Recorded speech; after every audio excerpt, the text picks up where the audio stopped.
Echo in America by Janine Marie Lescas is a GQ magazine article about a father and his two boys, Pedro and Juan. In this article, Lescas tells the story of Pedro and his family. One night, Pedro woke with a burning sensation in his eyes. He then shouted for his father and twin brother, Juan, for help. Pedro's father looked into his eyes to discover that Pedro's eyes were covered with a thick layer of pus, a reaction resulting from the hostile environment. While many people could just take their son or daughter to the doctor to receive help either through medication or treatment, it is not the case for migrant workers such as Pedro's family. Since Pedro, Juan, and their father are migrant workers, they don't have the same rights as a typical working citizen. They lack the privilege many people take for granted. That leaves them to fend for themselves and find ways to fix the problems on their own. Since they have few rights, the workers can't defend themselves if someone illegally takes their property. Also, if a worker is injured in the fields, their life is all but completely in the hands of fellow workers. Furthermore, they must work from dusk till dawn picking in fruit fields merely to meet their quota and receive their meager, unfair wages. Every time you go into a store and you see some freshly picked fruits, it is very likely that those fruits were picked by a person. That person is most likely a migrant worker or a person that has been trafficked. Human trafficking is a legal act of moving people for the typical purpose of sexual exploitation or forced labor. This is an unjustifiable act, and we as a society need to consolidate our efforts for this ever-growing danger and together create a viable solution to this rampant societal issue.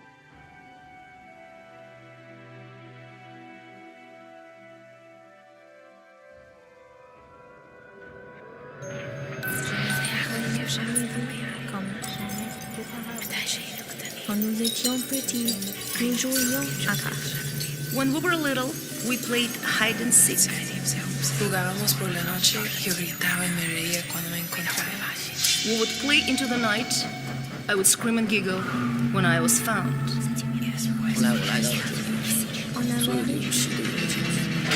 Then I came to this place and the games ended.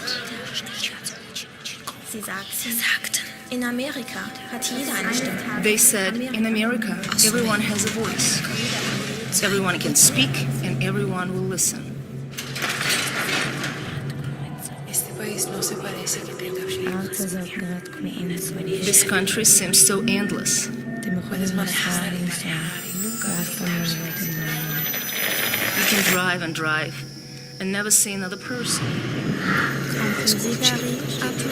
You can be lost and so hard to find. I'm still here, but you don't see me. Puedes estar perdido y tan difícil de So I scream to be heard. Ich schreie, gefunden zu werden. I scream to be found. Eines Tages nach Amerika kommen würde.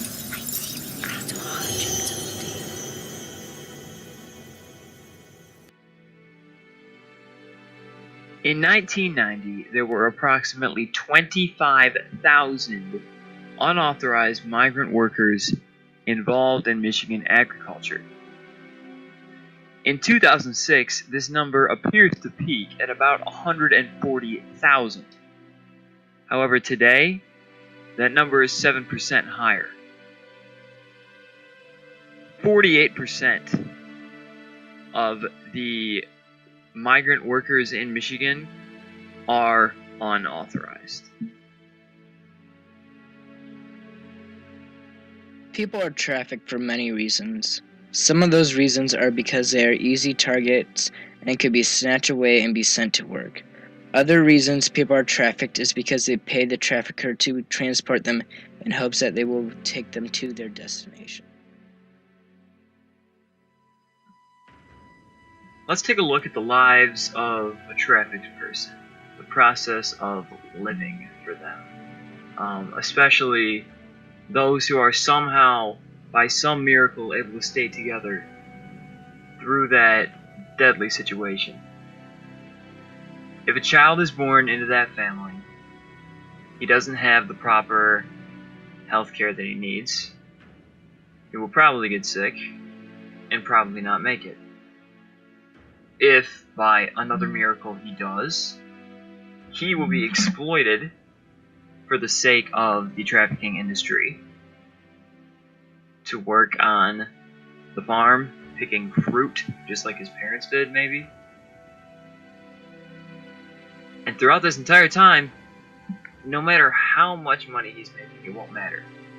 It can't matter, because he's constantly having debt increased by his quote-unquote owners, and there's nothing that he can do about it. It is likely that he will die with an incredible amount of debt to his name, never living a life like we have lived and we are so used to, and simply suffering.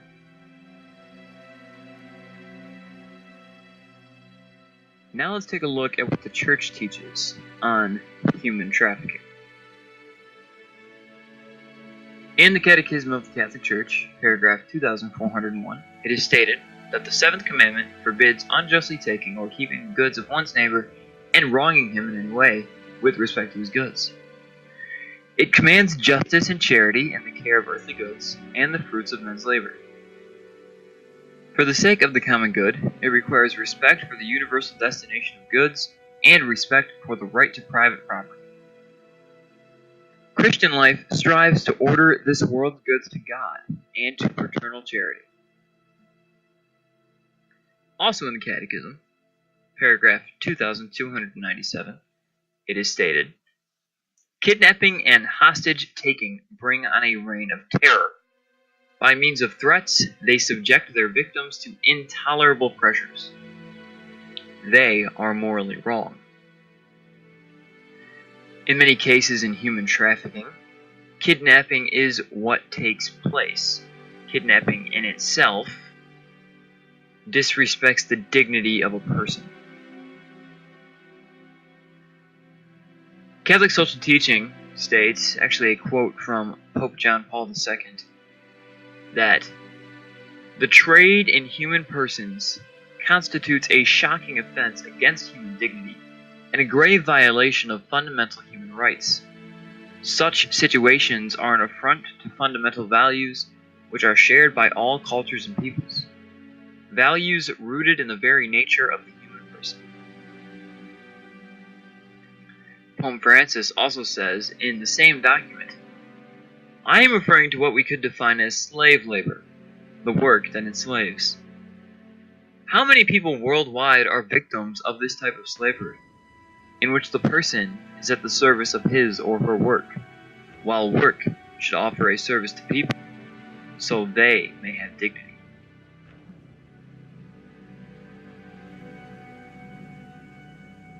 There are numerous organizations and programs that help those of human trafficking.